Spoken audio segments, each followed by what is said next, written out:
children, welcome back to your chemistry class. In the previous video, in the sub-chapter of matter, I had taught you about the three states of matter on the basis of kinetic molecular theory, and I had also discussed interconversion of states of matter. In this video, I am going to explain you the kinetic molecular theory, which also explains the interconversion of the states of matter, right?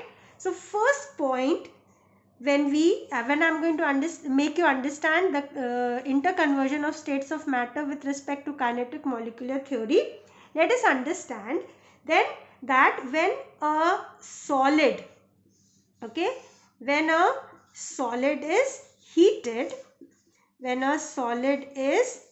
see, it will make you understand very easily. When solid is heated, its internal kinetic energy increases. What did I say? What happens? Internal kinetic energy increases. Increases, and the particles, they start vibrating strongly about their mean position. That is, attractive forces, they decrease. What happens over here? Attractive forces, they decrease. Attractive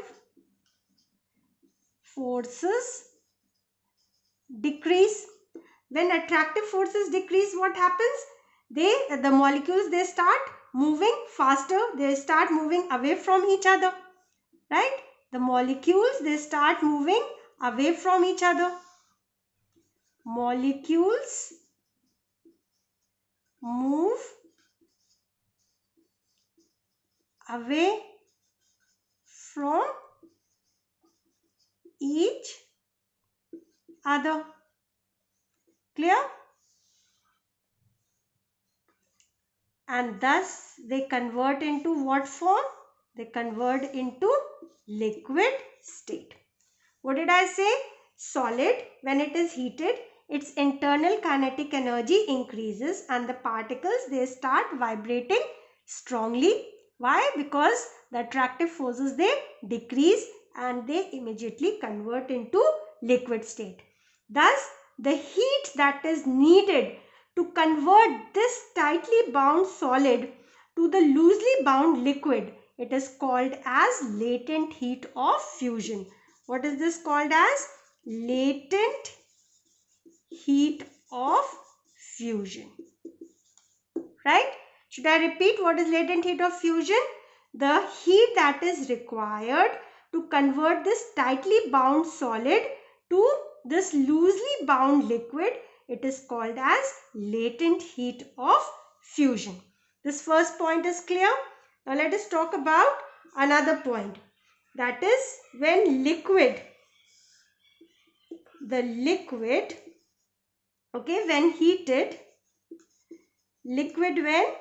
heated, what happens over here? What will happen over here? Molecules are going to gain more kinetic energy. More kinetic energy increases. More kinetic energy increases. What will happen then?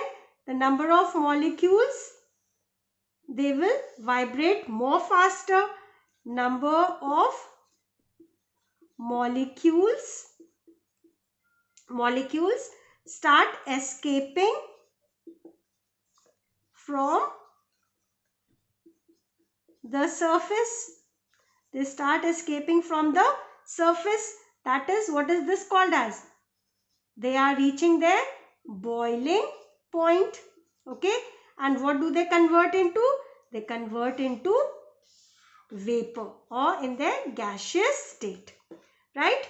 So once again, the heat that is needed to convert a loosely bound liquid to a freely moving gas, this is called as latent heat of vaporization. Clear? Is this word clear to you? What is latent heat of vaporization? That is the heat that is needed to convert this loosely bound liquid to a freely moving gas. This is called as latent heat of vaporization. Let us understand the third part. Let me rub this and then I'll make you understand the third part. The third part is when a gas is cooled, that is, heat is removed from the molecules, they lose their energy, then they result into fewer collisions and hence the gas condense and they change into liquid state, and finally if you cool down further it freezes into solid state. So that is your third point. Is that clear? What did I say?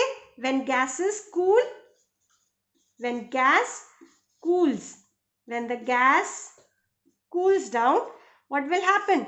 The molecules, their kinetic energy decreases. Then kinetic energy decreases, molecules come closer. Molecules come closer. And what will they change into? They will change into solid state. They will change into liquid state. This liquid further, you cool down, cool it further. What will happen? Again, they will lose their kinetic energy. Kinetic energy still decreases. And what will happen? Molecules still come closer. Molecules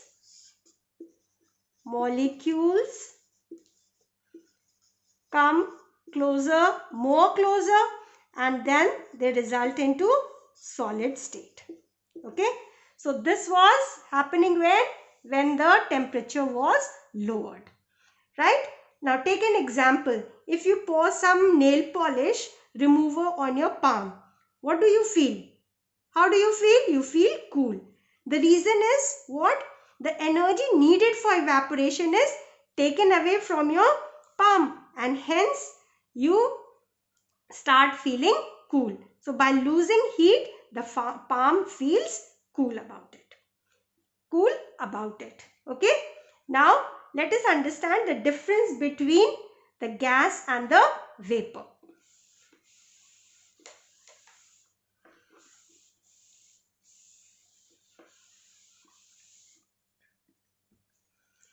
Let us understand the difference between what is a gas and what is a vapor. Okay. Now, first point about gas. A substance that remains in the gaseous state under normal conditions of room temperature and atmospheric pressure, that is called as a gas. I'll write it down over here. You make notes about it. A substance that remains in the gaseous state under normal conditions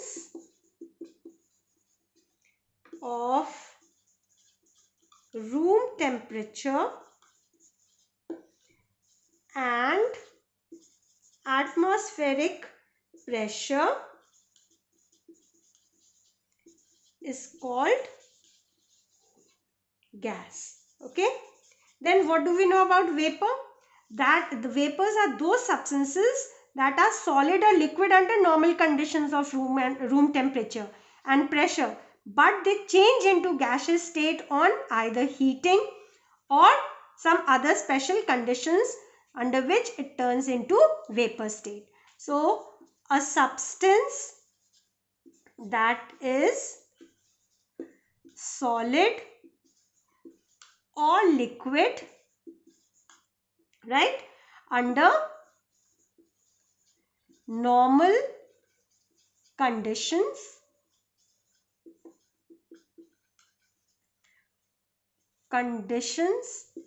of room temperature and pressure, but is important, changes into gaseous state but it changes into gaseous state on special conditions. On special conditions are called vapors. Followed? This point is very clear. Now, coming back to gas. It is a substance which exists in the gaseous state at temperature which is also equal to more than the boiling point of its liquid state. Whereas over here, this substance exists in the gaseous state at the temperature which is lower than that of the boiling point of its liquid state. I repeat, gases, it is a substance which exists in the gaseous state at the temperature equal to or more than the boiling point of its liquid state, right? Whereas vapors, they are those substances which exist in the gaseous state at temperature which is lower than that of the boiling point of its liquid state. Clear? So let's take an example over here. But if you have to differentiate between a gas and a vapor, this much definition is enough. You write about gas over here, you write about vapors over here. An example over here could be your gas, oxygen gas, or even hydrogen gas, or even nitrogen gas, right? They all are gaseous under normal conditions. But if you talk about vapor, we talk about water vapor. See, this is water under normal condition is a liquid, but under special condition it changes into vapor form. Or maybe like iodine, okay? It exists, iodine vapors. It exists in the solid state, but under special condition it changes into vapor form. Is this clear? So the difference between gas and vapor is clear to you? Okay. Next we come to uses of interconversion of matter. Now coming to uses of interconversion of matter, I had already explained you about all that in the yesterday's video. Now next we come to law of conservation of mass.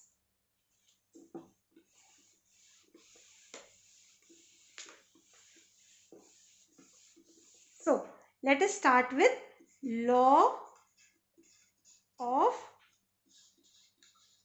conservation of mass. Okay. First, let us understand what do we mean by law of conservation of mass. This law of conservation of mass states that matter can neither be created nor destroyed. Right? It can be only converted from one form to another.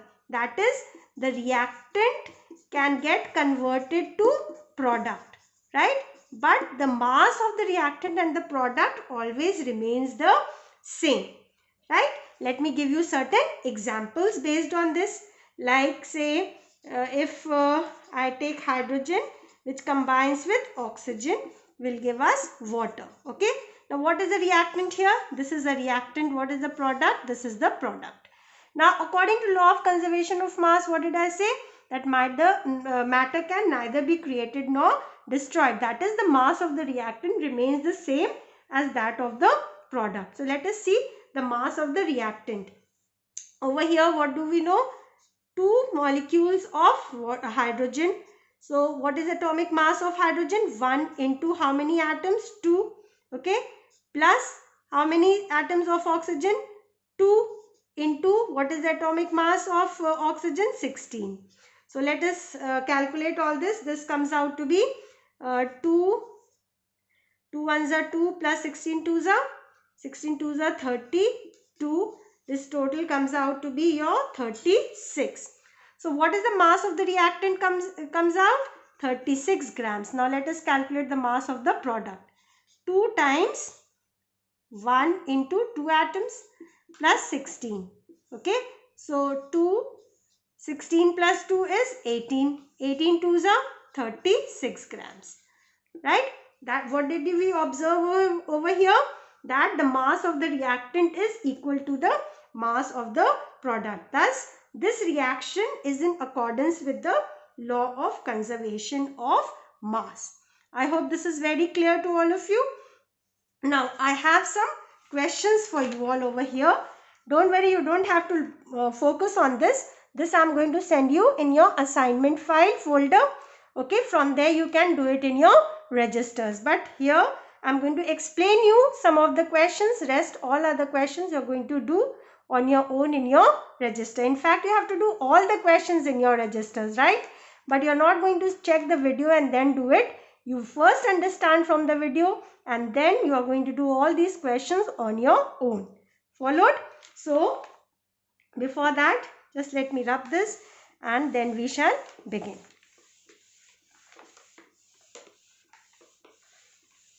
Okay. The first question says that when 4.2 grams of sodium hydrogen carbonate, that is NaHCO3, is added to solution of HCl weighing 10 grams, it is observed that 2.2 grams of carbon dioxide is released into the atmosphere. The residue left behind is found to weigh 12 grams. Show that these observations are in agreement with the law of conservation of mass. So for such questions, first we need to write down the reaction. What does the reaction say? When this much grams of sodium hydrogen carbonate, that is NaHCO3, is added to solution of HCl. It is added to solution of HCl weighing this much. It is observed that this much of CO2 is released. This much of CO2, that what I am going to write later. We are going to come back to the question again. Is released. The residue left behind is found to weigh this much. Now there is some residue also. What is that residue left? You should learn the reaction. It is going to form NaCl plus H2O. Now we are going to write down all the mass that is given to us. So when 4.2 grams of NaHCO3 is added to solution of HCl weighing 10 grams. This is 10 grams. Okay, it is observed that 2.2 grams of CO2 is formed and the residue is how much? 12 grams. Fine. Now show that these observations are in agreement with the law of conservation of mass. So let us find out the mass of the reactant. What is the mass of the reactant? Mass of the reactant is 4.2 plus 10, which is equal to how much? This is equal to 14.2 grams. Okay.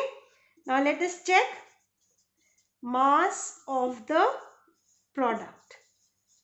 Mass of the product is equal to how much?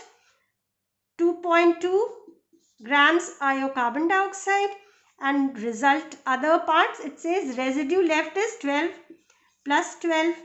So 12 plus 2.2 will give you how much? 14.2 grams. Therefore, mass of reactant is equal to mass of product. Thus, this reaction is in accordance to law of conservation of mass. Is this first question clear? Now, let me check with the second one with you. Okay, with the second question.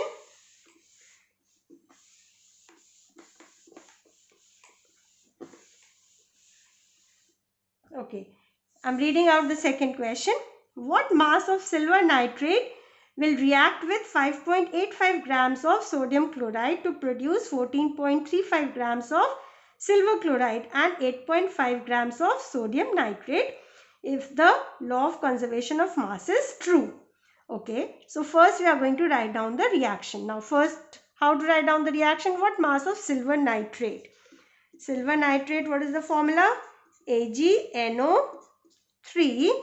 will react with sodium chloride, with sodium NaCl to give what? To produce this much of silver chloride. Silver chloride and sodium nitrate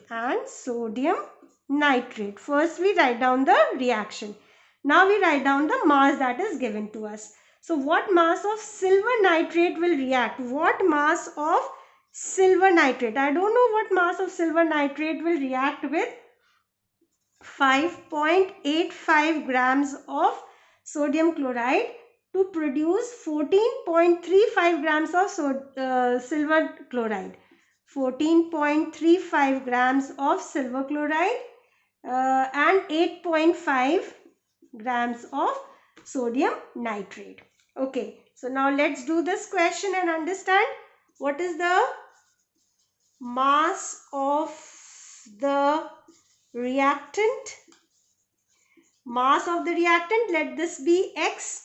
Suppose I take the mass of silver nitrate X, so it becomes X plus 5.85. Okay, and what is the mass of the product?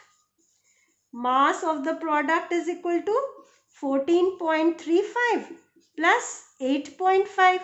So what is 14.35 plus 8.5? It is 22.85 grams. Okay, now we already know that according to law of conservation of mass, mass of reactant is equal to mass of product. Right? What is the mass of reactant you got? X plus 5.85. What is the mass of product? 22.85. Therefore, how will you calculate X? X is equal to 22.85 minus 5.85, which is equal to how much? 17 grams. Thus, what is the answer?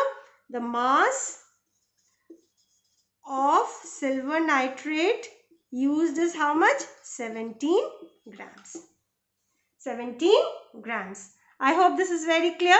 Question number 2 is clear to you. Okay. You will be doing 1, 2, 3, 4, all of them.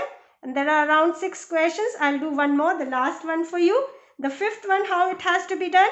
And then I'm going to give this in your folder also. Okay. Let's come to question number 5 now.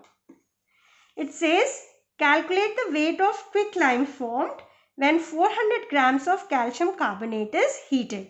It is a little different from the question that I did just now. That's why I'm going to do this for you. Now calculate the weight of quicklime. What is quicklime?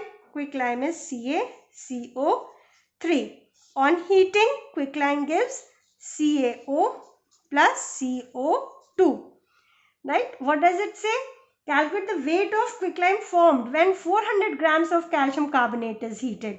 So, just now we need to find out what is the actual mass of these compounds in the reactant. So, atomic weights are given to us. So, first let us find out the atomic mass of or molecular mass of calcium carbonate and calcium oxide. Right? So, calcium is 40. How many atoms? 1 atom.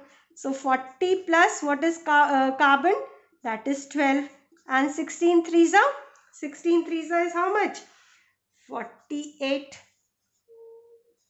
So this comes out to be how much? 100 grams. Okay. This comes out 100 grams. Let's talk about calcium oxide. Calcium is how much? 40 plus oxygen is how much? 16. This is going to give you how much? 56 grams. Okay. Now see here, in the reaction, this is the molecular mass of calcium oxide, calcium carbonate, and 56 is the mass of the calcium oxide. We have to calculate the weight of quicklime, that is CaO, which is formed by 400 grams of calcium carbonate, which is formed by 400 grams of calcium carbonate. So apply your unitary method over here. So if 100 grams of calcium carbonate forms 56 grams of quicklime, that is CaO, then 400 grams of calcium carbonate is going to form how much grams of quicklime? This is what the question says. Calculate the weight of quicklime. So quicklime is formed by what? By calcium carbonate. How will we form quicklime? By calcium carbonate, right?